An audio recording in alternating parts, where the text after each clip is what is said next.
येन चित्तस्य पदेन वाचा मलं शरीरस्य च वैद्यकेन योपाकरोत्तं प्रवरं तेन पतञ्जलिं प्राञ्जलिरानतोऽस्मि।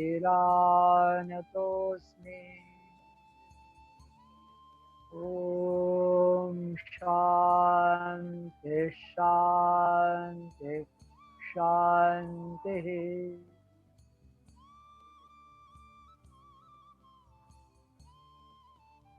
आत्मीय स्वजन,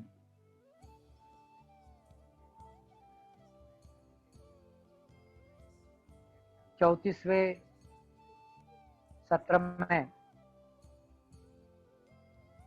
हमने पतंजलि योग दर्शन के माध्यम से यह चर्चा करी थी कि जो कर्माशय होता है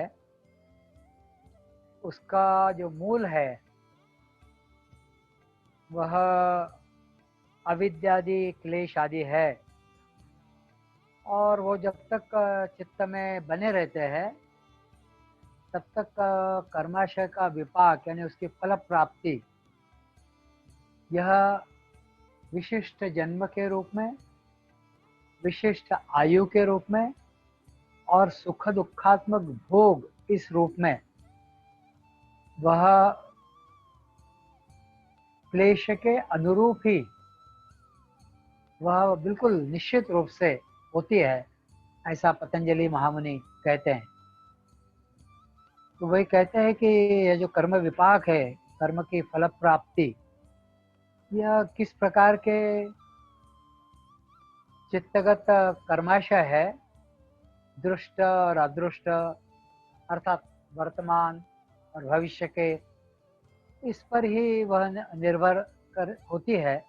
और सामान्य रूप से यह कहा जा सकता है कि जैसा कर्म किया था, जैसा वह एकत्र करके रखा, उसका संस्कार, उसकी वासनाएं, उसी प्रकार का उसका फल या परिणाम आगे चलकर वह मिलता है, वह या उसकी प्रतीति उस प्रकार से होती है और उसी के अनुसार उसको वैसी योनि प्राप्त होती है। ऐसा इस सूत्र का सती मूले तद्विपाको जात्यायुर्भोगाः, जाति, आयु और भोग, यह तीनों जैसा वह कर्माशय है उसके अनुरूप वह प्राप्त होता है, ऐसा सबका है। लेकिन ये जो सब होता रहता है तो इसके पीछे प्रमुख रूप से अविद्या होती है, ऐसा पतंजलि महामुनि पुनः पुनः कहते हैं। और वह जो क्लेश, यह जो क्लेश है, इस क्लेश के अनुसार ही वह कर्माशय का फिर फल प्राप्त होता है, ऐसा वे कहते हैं।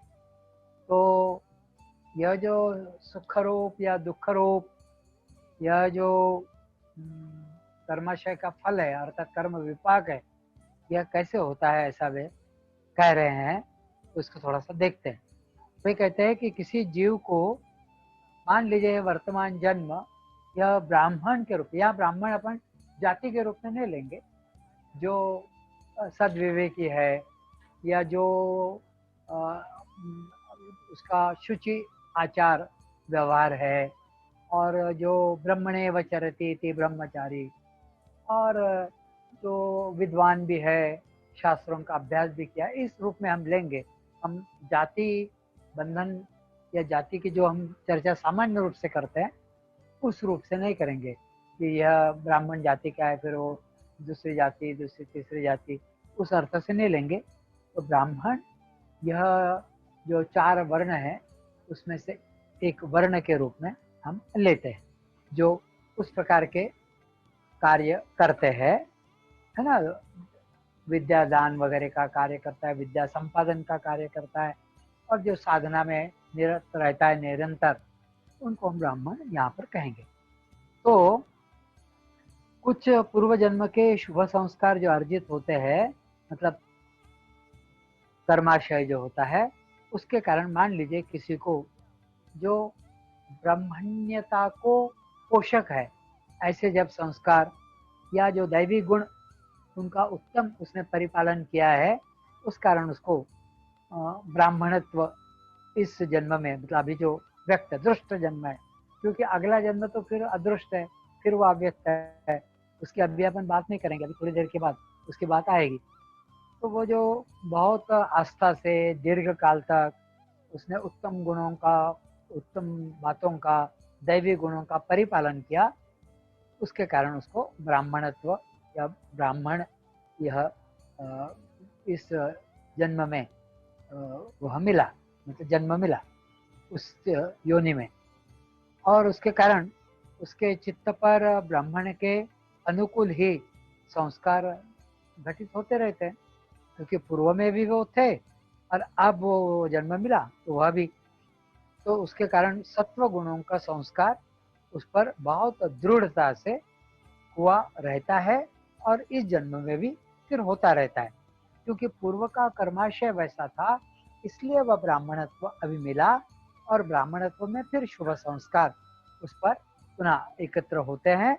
तो उससे क्या उसके अंदर हो रहा है, पूर्व जन्म के शुभ संस्कारों के कारण उसको निरोगिता प्राप्त हो रही है, उसको सुदृढ़ और निकोप, मतलब किसी प्रकार से कोई बीमारी नहीं है, इस प्रकार का निरोगी और अच्छा सुंदर शरीर काया उसको प्राप्त हो रही है।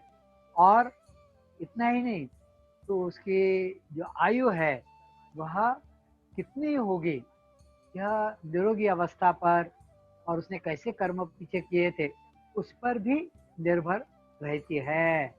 तो इसका मतलब क्या हुआ, एक तो उसको कौन से जाति में जन्म मिलेगा, है ना, जाति यहाँ पर ब्राह्मण क्षत्रिय आदि आदि इसमें, और फिर उसको कितनी आयु मिलेगी, मतलब उसकी आयु मर्यादा क्या होगी, यह उसने जो कर्म किए हुए हैं कर्माशय उस पर निर्भर करता है। इसलिए जाति, आयु और फिर उसके अनुसार उसको कुछ सुख दुख तो भोगना ही पड़ता है। वो मान लीजिए सुख दुख बाह्य दृष्टि से कैसे भी किसी भी स्वरूप के हो, लेकिन उसकी सुखात्मता और दुखात्मता यह उसके चित्त में जो राग और द्वेष मूलक जो कर्माशय का संस्कार है उसी पर अवलंबित रहते हैं। मतलब उसने जो पहले जन्म में संचित किया है उस पर इस जन्म में उसके जो राग और द्वेष है यह उस पर उसके द्वेष मूलक राग मूलक जो संस्कार है यह उस पर अवलंबित रहते हैं। तो इस कारण होता क्या है, तो इंद्रियों का विषयों के साथ जो संयोग होता है वह सुख प्रद भी होता है और दुख प्रद भी होता है। ये तो बात सही है, यद्यपि यह बात सही है तब भी जो विषय संयोग के कारण उसके अंदर जो सुख और दुख उत्पन्न होता है उसका एक सामान्य कोई ऐसा नियम ऐसा नहीं बता सकते।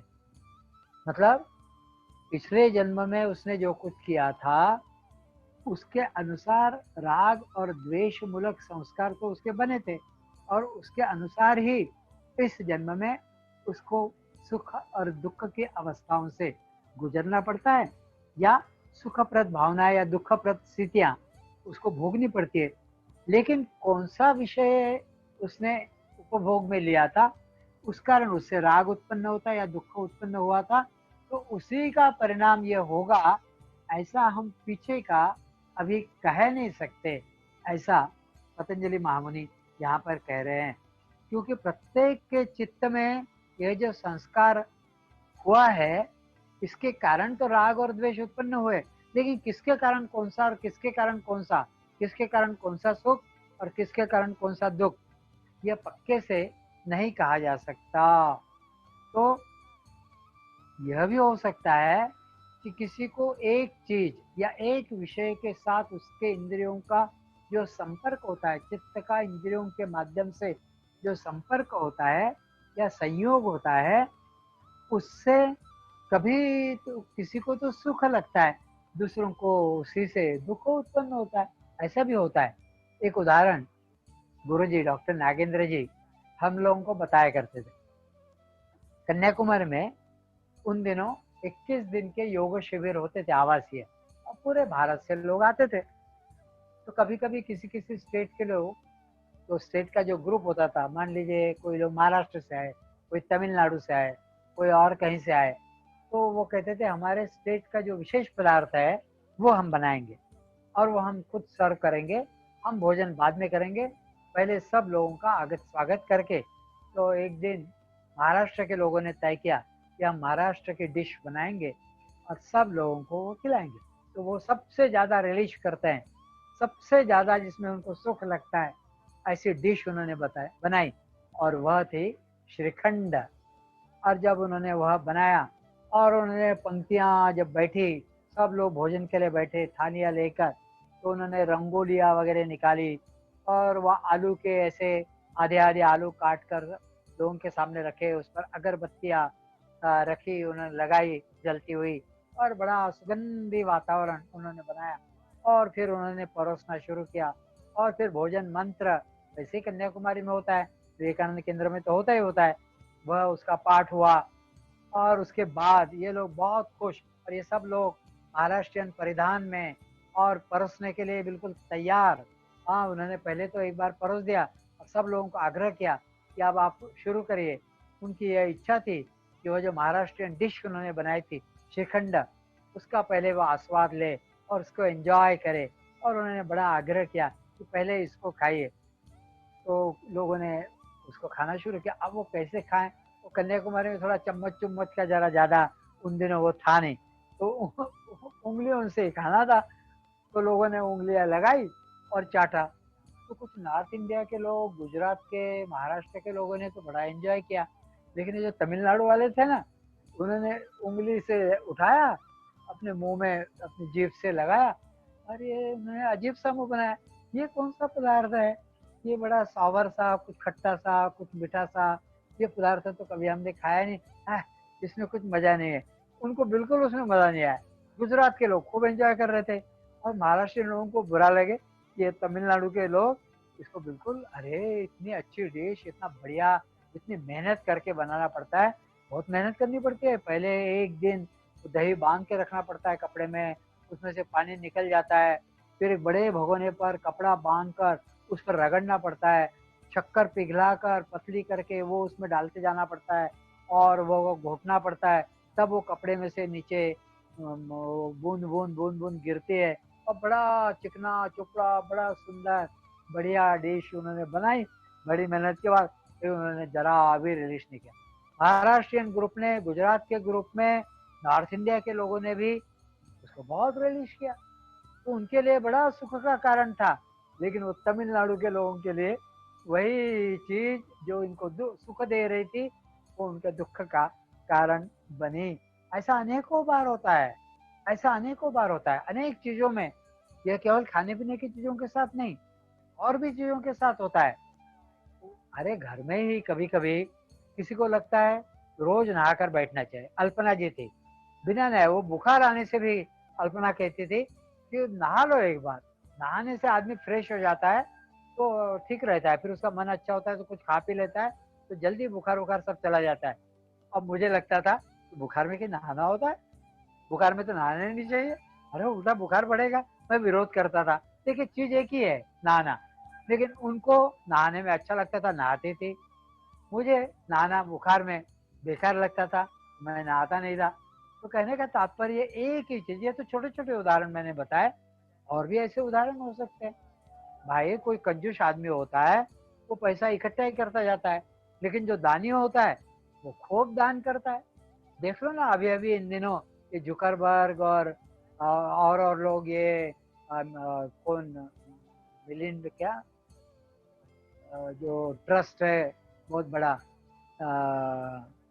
मिलिंदा क्या, हाँ जो भी, तो इन लोगों ने खूब दान किया, और इनकी देखा देखी दुनिया के और लोगों ने दान किया। लेकिन कुछ लोग ऐसे होते हैं कि जो बस इकट्ठे करने में लगे रहते हैं और जीवन भर लगे रहते हैं। मतलब वही पैसा किसी को बांट कर सुख दे रहा है, वह पैसा बांटने से किसी को दुख हो रहा है। कहने का तात्पर्य है कि एक ही चीज किसी को सुख देती है तो किसी को दुख की अनुभूति देती है। तो यह हमें हर समय ऐसा दिखाई पड़ता है। इससे स्पष्ट होता है कि कोई भी चीज की जो सुखप्रदता है या उसकी जो दुखप्रदता है, यह उस वस्तु में नहीं है। वह उस वस्तु में नहीं है, वह उसके बाह्य स्वरूप पर बिल्कुल अवलंबित नहीं है। यह वह जो भोगता है, जो उसका उपभोग ले रहा है, उसकी मनस्थिति कैसी है, उसकी मनस्थिति पर वह अवलंबित है। इसलिए एक शास्त्र वचन है, अंत शीतलतायाम तु लब्धायाम शीतलम जगत अंतः तृष्णोपतप्तानाम दावदाहमिहम जगत। चंद्रमा का जो प्रकाश होता है, कितने लोगों को शीतल लगता है, उसके कारण वनस्पतियां बढ़ती है और लोग कितना आह्लाददायक महसूस करते हैं। अनेक लोग जब पूर्णिमा का चंद्रमा होता है, उस दिन ताजमहल के दर्शन करने के लिए रात्रि में वहां जाते हैं। और मैंने भी एक पूर्णिमा की रात्रि में ताजमहल के दर्शन किए। अद्भुत अद्भुत दर्शन था। लेकिन वही चंद्रमा की शीतलता जो प्रोषित भर्तृका होती है, मतलब अपने प्रियकर का इंतजार करती हुई जो युवती होती है, उसको उसके शरीर में वह आग अग्नि पैदा करती है, दाहकता पैदा करती है। देखिए, इधर चंद्रमा शीतलता आह्लाद प्रदान करती है, तो किसी की मनस्थिति ठीक नहीं रहती है या वह बहुत इंतजार कर रही है अपने प्रियकर का, उसके शरीर में वह चंद्रमा का वह ओजस्वी उज्जवल प्रकाश देखकर उसके अंदर दाहकता उत्पन्न होती है। तो यह बात मनस्थिति पर निर्भर करती है। तो चंद्रमा का शुभ्र स्वच्छ शीतल वह जो उसका प्रकाश है, वह भी अंग का दाह करने के लिए कारण बन सकता है। तो भोक्ता की मनस्थिति कैसी है, उस मनस्थिति पर यह निर्भर करता है। इसलिए सात्विक, राजस और तामस, तो ऐसे कर्माशय के जो संस्कार है, उस पर फिर यह निर्भर करता है कि इस जन्म में वह जो क्लेश का ये मूल थे, उनके संस्कार उसके अंदर कैसे है, वह सात्विक है, राजस है कि तामसिक है, उसके अनुसार उसको वैसा वैसा फिर भोग करना पड़ता है या वह भोगता है। उस कर्म के अनुरूप ही धर्म और अधर्म के संस्कार फिर चित्त पर नए सिरे से होते हैं और फिर अगले जन्म के लिए फिर जात्यायुर्भोगी रूपी कर्म विपाक तैयार होता है। पिछले जन्म का था, इसलिए इस जन्म में कौन सी जाति, कितना आयुष्य और किस प्रकार के भोग, यह तय हुआ। और फिर इस जन्म में उस क्लेशों का सत्व रजस और तमस की सहायता लेकर और उसका कर्म विभाग कैसा है वह देखकर फिर अगले जन्म की वह तैयारी कर देता है। इस बात को मुझे लगता है हम लोग समझे। थोड़ा आगे बढ़ते हैं। यह बात अगले सूत्र में कुछ अधिक अच्छे से समझाई हुई है। क्या कह रहे हैं पतंजलि महामुनि? वे कह रहे ते लाद प्रतिताप फलाहा, ते लाद मतलब आह्लाद का लाद लिया है, ते लाद परिताप फलाहा पुण्या पुण्य हेतुत्वात्। वे कह रहे ऊपर के सूत्र में जो कुछ बताया हुआ है, जाति, आयु और भोग रूपी कर्म विपाक वह घटित होने के लिए उसका जो हेतु है वह पूर्वकृत पुण्याचरण अथवा पापाचरण, यही तो रहता है, वह था। इसलिए तो अब जो कर्म विपाक भूत जात्यायु और भोग, यह पहले जो पुण्य और पाप यह जो किया था, वह आह्लाददायक है कि परिताप कारक है, मतलब तापदायक है, यह वह फिर तय होता है और उसके अनुसार उसके फल प्राप्त होते हैं। इसलिए पुण्याचरण का फल आह्लाद है।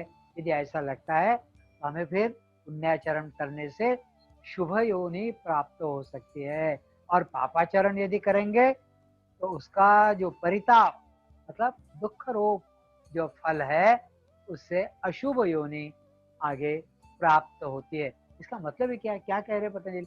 पतंजलि कह रहे कि पुण्य का कार्य, शुभ कार्य करो, अशुभ कार्य मत करो, पापाचरण मत करो, और उसके अनुसार ही पुण्य पुनर्जन्म होता है।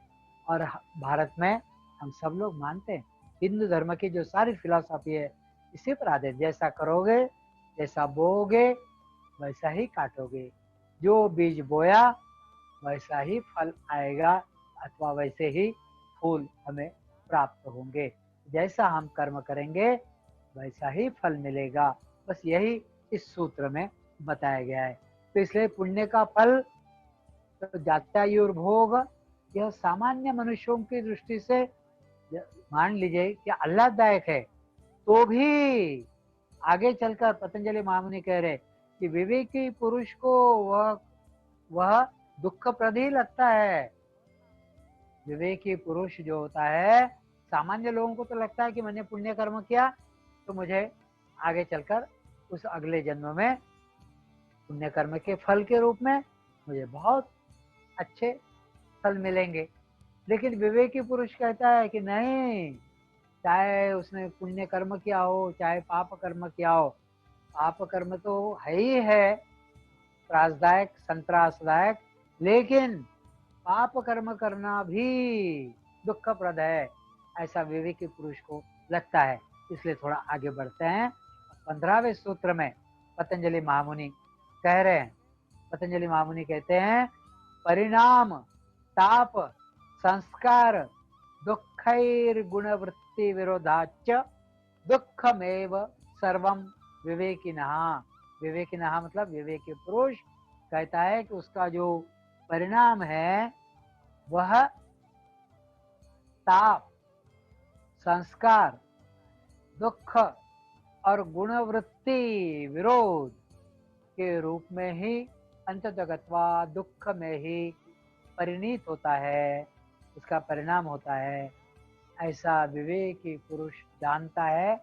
और उस कारण वो शुभ अशुभ, सुखात्मक दुखात्मक, पुण्य कर्म पाप कर्म, इसके वह बाहर निकलना चाहता है और उसकी उसमें छटपटाहट होती है। तो वो क्या कह रहे हैं, विषयोपभोग के कारण चित्त पर जो तात्कालिक प्रतिकूल परिणाम, क्या तो परिणाम दुख के रूप में विषय प्राप्त्यर्थ और विषय रक्षणार्थ, मतलब वह जो काम करता है तो वह जो कार्य होते हैं उसके प्रतिकूल ही परिणाम होता है। क्यों? क्योंकि उससे दुख प्राप्त होता है, या विषय पुनः प्राप्त होना चाहिए इसके लिए प्रयास करता है, अथवा जो प्राप्त विषय है उसका रक्षण वह और मिलना चाहिए, और वहाँ मेरे पास बना रहना चाहिए, वह ज़्यादा देर तक मैं उसका लाभ ले सकूं, पुनः पुनः मैं उसका उपभोग ले सकूं। इस कारण वो उसके पीछे लगा रहता है और वह विषयोपभोग लेता ही रहता है, और इस कारण अनेक विध ताप, वह अंततोगत्वा दुख और विषय सेवन के कारण चित्त पर होने वाला जो संस्कार है वह उसके ऊपर पड़ता ही है। तो वह सात्विक रूप से, राजसिक रूप से, तामसिक रूप से वह वृत्तियों में परस्पर बाधक या स्वाभाविक विरोध के रूप में वह उसके अनुभव में आता है। इसलिए विवेक पुरुष कहता है कि वह कितना भी आह्लाददायक हो, वह जाति अच्छी मिले, आयुष्य ज्यादा मिले और भोग बहुत कुछ मुझे प्राप्त हो, तब भी वह अंततः गत्वा दुख रूप ही है, ऐसा विवेकी पुरुष जानता है। और इसलिए वह उन बातों में रममान नहीं होता है, उन बातों में रमता नहीं है। उन सुखप्रद जो लगते हैं लेकिन जो अंततः दुखप्रद हो जाते हैं, उसमें जरा भी अपना मन नहीं लगाता है। और वो क्या प्रयास करता है? तो वह प्रयास ये करता है कि यह जन्म मरण रूप जो जो संस्कार है, इसमें से मुक्त होने के लिए मैं योग की शरण में जाऊं। ये कितने भी अभी आह्लाददायक लग रहे हो, कितने भी अच्छे लग रहे हो, लेकिन अंततः गत्वा ये दुख ही पैदा करेंगे, क्योंकि पुनः जन्म लेना यह उन संस्कारों के कारण तय है। यदि वह सुख कारक है तो भी तो संस्कार ही है, तो भी पुनः जन्म है, और पुनः जन्म लेना यह दुख कारक है। इसलिए विवेकी पुरुष सोचता है कि मैं योग के शरण जाऊं और इसमें से बाहर निकलूं। इसलिए जात्यायुर्भोग यह दुख रूप है, ऐसा वह कहते हैं। तो वे 14वें सूत्र में जो कहते हैं कि शुभ कर्मों के कारण आह्लाद फल और जात्यायुर्भोग प्राप्त होता है, लेकिन वैसा ही पाप चरण के कारण वह निम्न योनि में श्वान सुकर आदि योनि में या कम आयुष्य या सारे भोग जो दुख रूप होते हैं वही उसे प्राप्त होते हैं। यह लगभग सभी लोग समझ जाते हैं, सभी लोग समझ सकते हैं। और अपन देखते हैं कि भिन्न भिन्न योनियां प्राप्त होते हुए लोग, मतलब अनेकों प्रकार की 84 लाख योनियां हैं, ऐसा हम सब मानते हैं। इसलिए पुण्य और पाप यह दोनों के ही परे जाना चाहिए, चाहे वह आह्लाददायक हो तो भी उसके परे जाना चाहिए। ऐसा विवेक उसके चित्त में धीरे धीरे जागृत होता है। वह उसके शुभ कर्मों के कारण ही जागृत होता है, और उसको ऐसा लगता है कि मैं इन बातों में फिर से न फंसूं। क्यों? क्योंकि वह सोचता है कि जो दुख है, यह दुख भी बहुत गहरा है भैया, यह बड़ा आफत वाला है। तो दुख के 4 प्रकार बता रहे हैं पतंजलि महामुनि। वे कह रहे सामान्य दृष्टि से यदि देखे तो जो सुखरूप लगने वाली जो बातें हैं, वह विवेकी पुरुष को दुख रूप किन कारणों से लगती है, तो वह बातें आगे बताई हुए। विवेकी पुरुष की बुद्धि शुद्ध और सूक्ष्म हो जाती है, और उस कारण जो आह्लाददायक अच्छे लगने वाले जो भोग है वह घटित तो होते रहते हैं, फिर भी उसके चित्त की जो आंतरिक स्थिति है वह ऐसी हो जाती है कि वह बारीकी से उस बात को देखने लगता है। उसके अंदर सूक्ष्मता उत्पन्न होती है, एक अवेयरनेस, एक कॉन्शियसनेस उसके अंदर उत्पन्न होती है, और हर बात को का वह विश्लेषण करने लगता है, और उन बातों के अंदर वह जाने लगता है, और वह सूक्ष्मता से उन बातों को परखने लगता है। अर्थात सुख रूप बातें भी और दुख रूप बातें। दुख रूप बातें तो चाहिए ही नहीं, ऐसा लगता है, लेकिन सुख रूप जो मिल रही है, विवेकी पुरुष उनको भी परखने लगता है, उनको भी सूक्ष्मता से देखने लगता है, और वह कला उसके अंदर धीरे धीरे उत्पन्न होती है, और वह आत्मनिरीक्षण करने लगता है। और जब वह आत्मनिरीक्षण करने लगता है, तब उसको लगता है कि मैं बहुत बार बहुत सारी चीजों के कारण, इन साधनों के कारण सुखी तो होता हूँ, लेकिन यह सुख मेरे बहुत ऊपर ऊपर रहता है, अंदर तक यह सुख की घड़ी, यह सुख की बातें जाती नहीं है, यह ऊपर ऊपर ही रहती है। थोड़ी देर के लिए सुख, थोड़ा सा सुख, और फिर बाद में बड़ी विषन्नता से, और बड़ा ऐसा लगता है कि ये नहीं करते तो अच्छा होता यह कार्य या यह कृत्य, ऐसा उसको लगने लगता है। और अंदर ही अंदर दुख रूपता की एक ठुस सी लगी रहती है, एक अजीब से प्रकार, ये नहीं होता तो अच्छा, अच्छा ये सुख अपन नहीं उपभोगते ना तो भी चल जाता, नहीं करते तो अच्छा ही था, अब बेकार ही उसके पीछे पड़े, ऐसा उसको लगने लगता है। यह विवेकी पुरुष का लक्षण है। इसलिए वह फिर धीरे धीरे उसमें से उठने लगता है।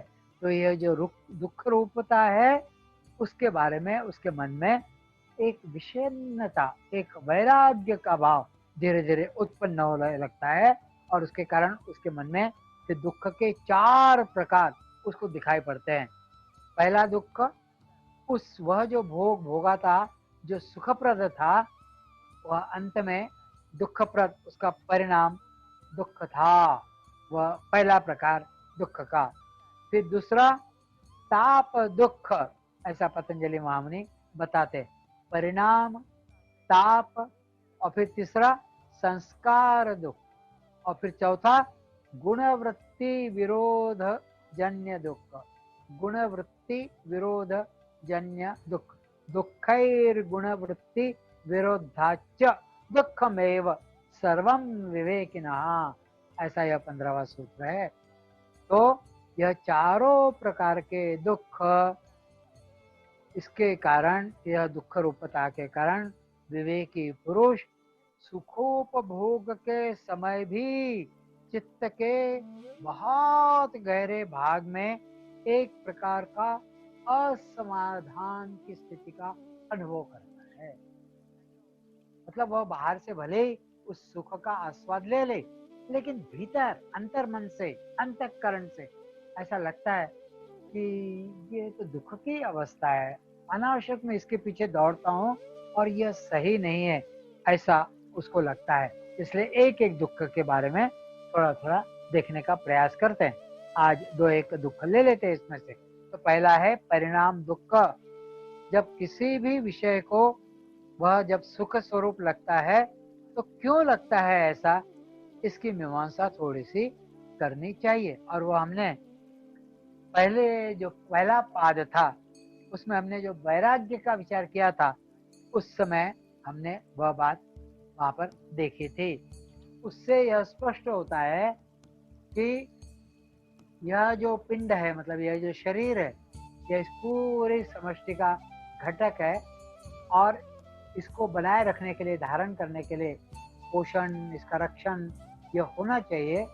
यह प्रत्येक व्यक्ति को स्वाभाविक रूप से यह निसर्गताई, यह आकर्षण उसके अंदर रहता है। तो उसके कारण एक विषय आसक्ति या विषय के प्रति आसक्ति या वह विषय का उपभोग लेना चाहिए, ऐसा प्रकृति के रूप में ही, मतलब प्रकृति ने यह दिया है आकर्षण।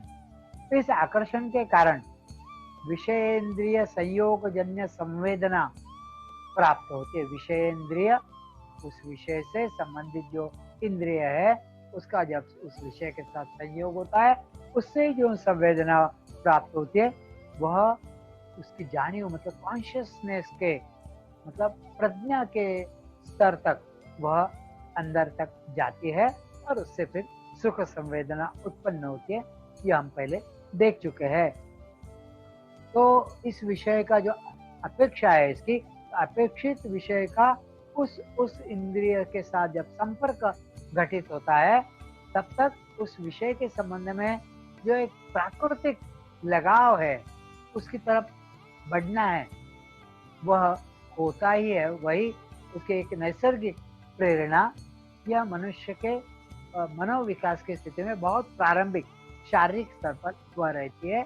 और जैसे जैसे यह आगे बढ़ता है तो वह विषय से फिर, मतलब शारीरिक स्तर से मानसिक स्तर पर, मानसिक स्तर से बौद्धिक स्तर पर, बौद्धिक स्तर से आध्यात्मिक स्तर की तरफ बढ़ता है। यह हम सब देख चुके हैं। तो इस प्रकार उसके उस विषय सेवन के लिए जब अनुकूल संवेदना होती है, तो उस संवेदना के पीछे शुरू में तो वह रहता है, लेकिन धीरे धीरे धीरे धीरे तो उस सुख के लिए फिर से उसका सेवन करना चाहिए, ऐसा न लगता हुआ वह धीरे धीरे धीरे धीरे उसमें से उठता है। और फिर उसके ज्ञान में जैसे ही थोड़ा सा प्रकाश पड़ता है सत्व गुणों के कारण, और उसकी बुद्धि जैसे जागृत होती है, तो वह धीरे धीरे धीरे धीरे उसके द्वारा जो दुख निर्मित होता है, उसको फिर वो टालने लगता है, उससे दूर होने लगता है।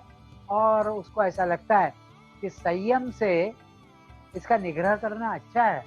तो इस सुख के पीछे दौड़ने से क्योंकि उसकी बुद्धि इतनी तेज होती है, तो ऐसा लगता है कि पुनः उसका रक्षण करो, पुनः उसके लिए जाओ, पुनः वो प्राप्त करो, पुनः उसका उपभोग करो। इससे तो अच्छा है कि भला टालो। ऐसी बुद्धि उसके अंदर उत्पन्न होती है और धीरे धीरे धीरे धीरे यह संयम उसके अंदर उत्पन्न होता है और एक निश्चय उसके अंदर बनता है और उस जाति के अनुसार यह भोग प्राप्त होने के बाद भी वह विवेकी बनकर धीरे धीरे धीरे धीरे इसमें से बाहर निकल आता है। इंद्रियाणि प्रमाथीनि हरन्ति प्रसभम मनः, भगवत गीता में आया है। यह इंद्रिय बिल्कुल प्रमाथिनी, मतलब किसी प्रकार से मानते ही नहीं है, दौड़ते ही है, लेकिन हरन्ति प्रसभम मनः, ऐसे मन को तुम थोड़ा थोड़ा थोड़ा थोड़ा संभालो, संयम करो, ऐसा भगवत गीता में आया है। जैसे अग्नि पर घी डालने से वह अग्नि और अधिक भड़कती है, प्रज्वलित होती है, वैसा ही इंद्रियों की उपभोगने के कारण, वस्तु का विषय का भोग लेने के कारण वह और भड़कते हैं और उनकी तृप्ति होना तो दूर, उल्टा चित्त और विषय की तरफ अधिक प्रबलता से खींचा जाता है। इसका अर्थ यह है कि राग ये क्लेश अधिक बढ़ता जाता है।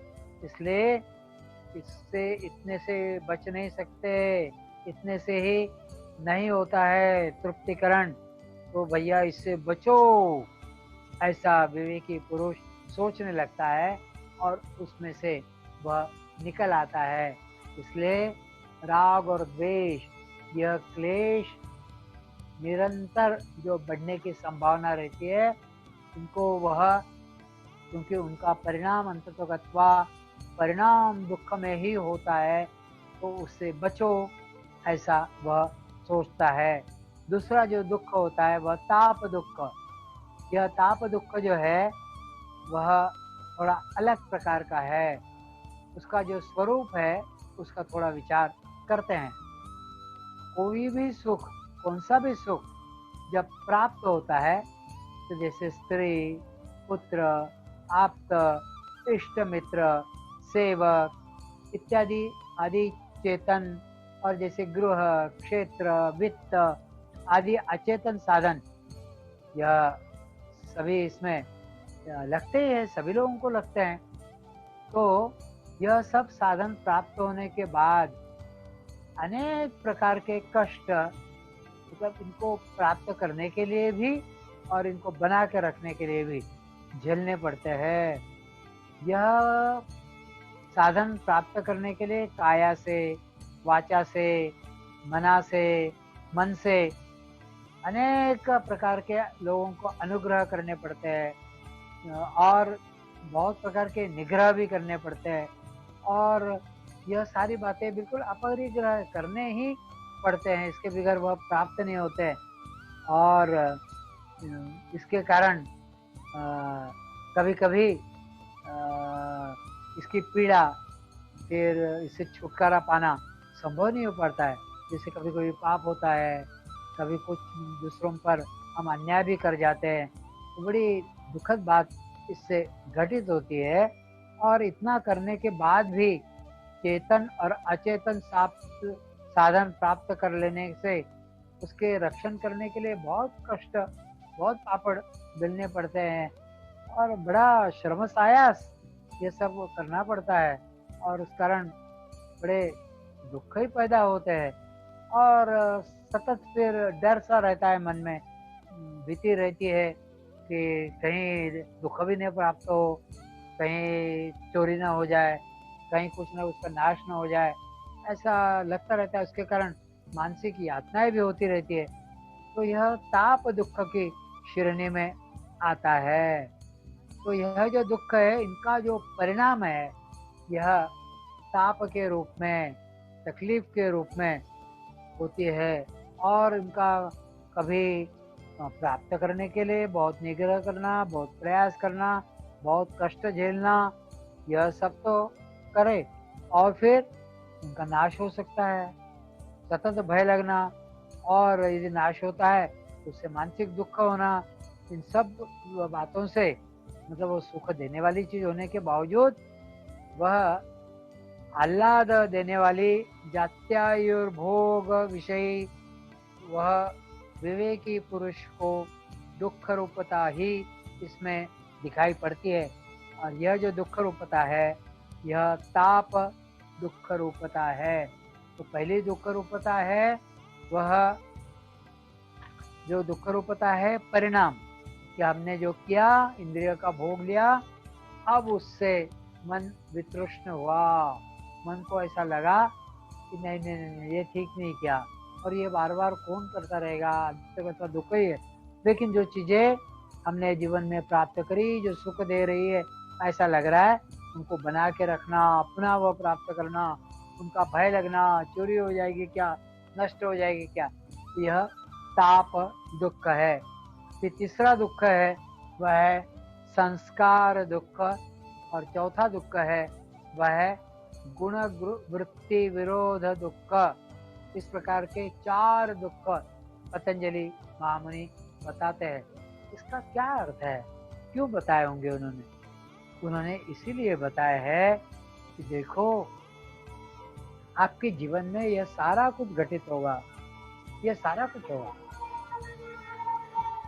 आपको ऐसा लगेगा कि मैं थोड़ा सा ये इकट्ठा कर लूं, मैं थोड़ा सा ये भोग लूं, मैं थोड़ा सा ऐसा ऐसा कर लूं, लेकिन अंततः यह जो सारी चीजें है जो विषय के रूप में आई, इंद्रियों ने भोगी, और जो केवल वह चीजें आई वस्तु के रूप में और उनको बनाकर रखना है, तो मतलब हम उसमें लगे हैं, और इनका संस्कार, इनकी वासनाएं तो कर्माशय के रूप में, मतलब अविद्या का संस्कार राग और द्वेष क्लेश रूप में मन पर सदैव, चित्त पर सदैव पड़ रहा है, और वह एकत्रित हो रहा है। इससे उठना, इससे परे जाना, यह विवेकी पुरुष का लक्षण है।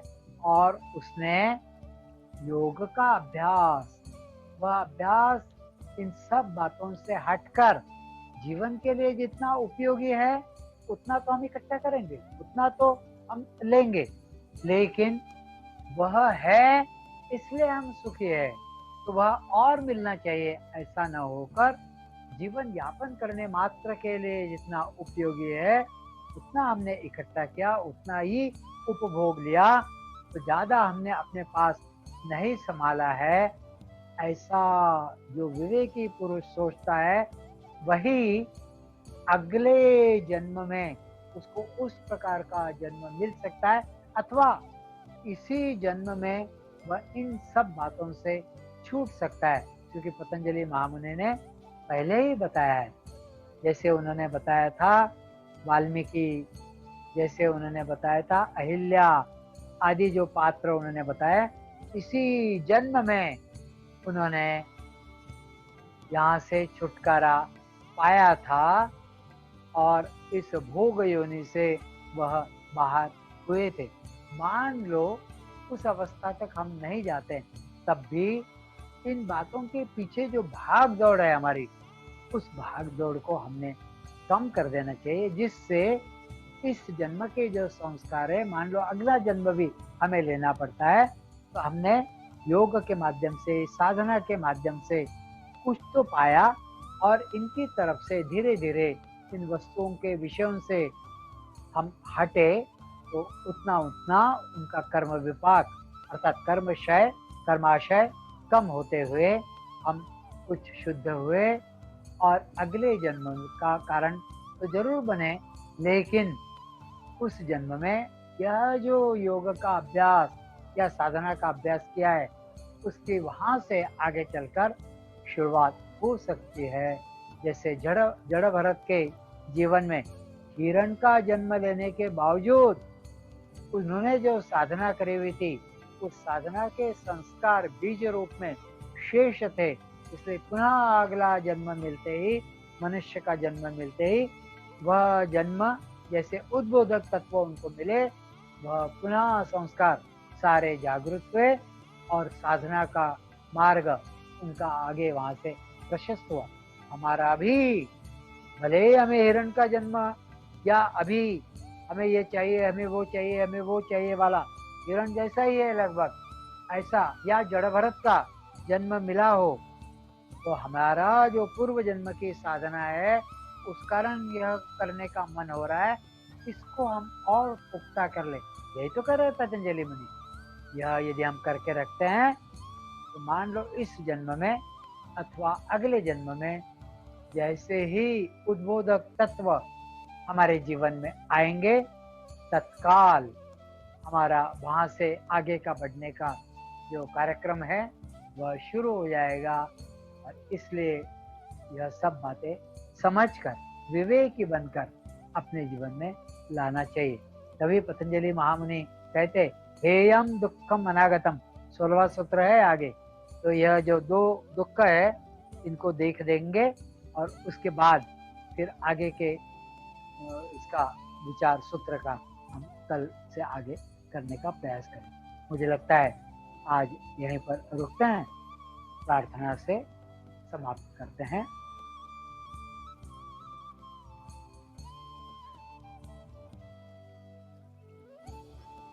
सर्वे भवन्तु सुखिनः,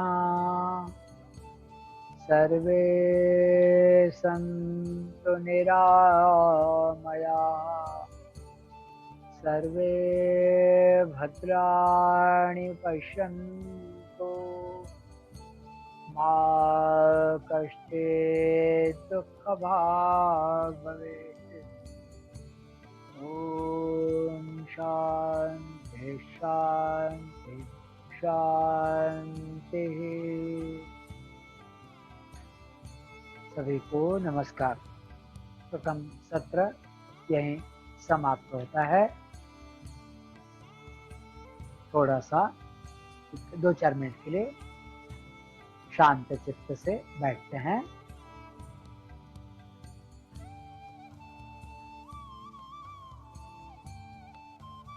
एकदम रिलैक्स होकर,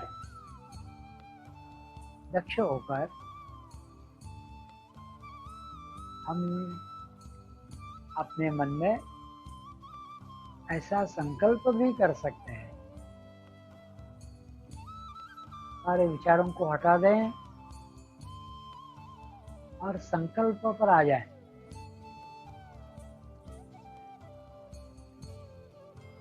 कि हमारा जीवन विवेक से परिपूर्ण हो। विवेक यह अपने जीवन की नींव हो। जीवन विवेक पर आधारित, जीवन का अधिष्ठान विवेक हो, और हम सारी चीजें बिल्कुल साफ साफ देखने वाले बन जाए।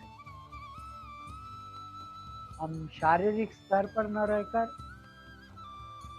मानसिक स्तर पर, उससे भी आगे बौद्धिक स्तर पर, और उससे भी आगे बढ़कर आध्यात्मिक धरातल पर आकर विवेक को अपने जीवन में स्थान देकर नित्य विवेक,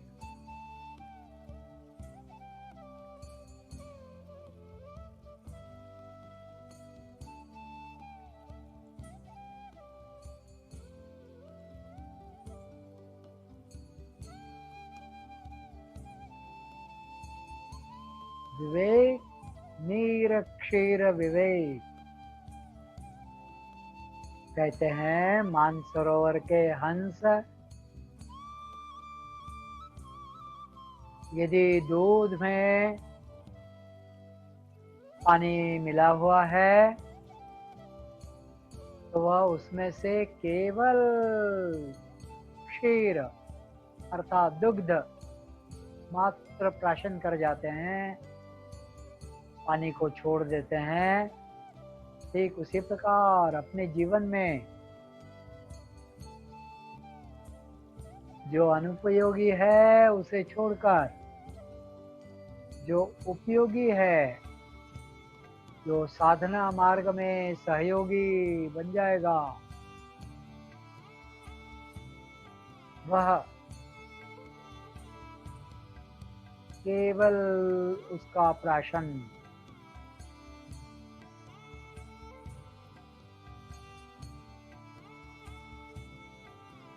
ऐसा आध्यात्मिक धरातल पर विवेक ख्याति के रूप में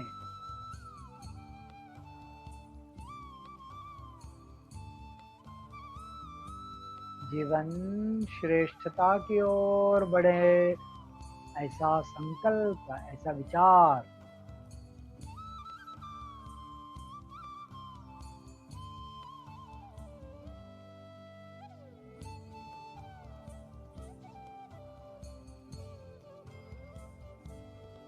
जो अविवेकपूर्ण कार्य है वह धीरे धीरे प्रयास से छूटते जाए, दूर होते जाए।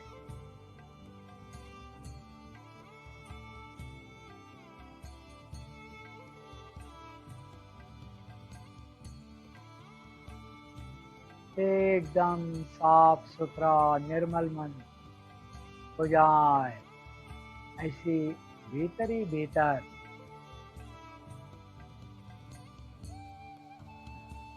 संकल्प शक्ति का जागरण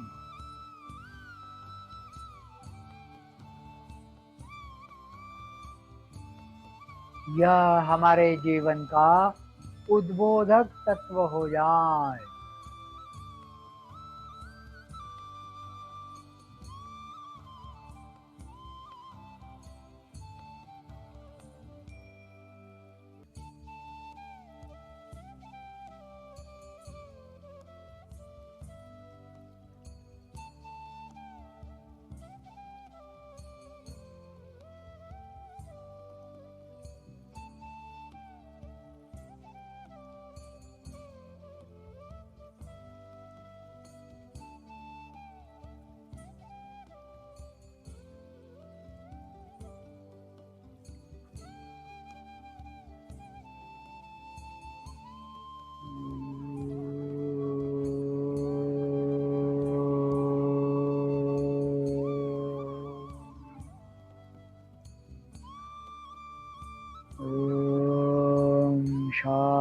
शांति शांति शांति।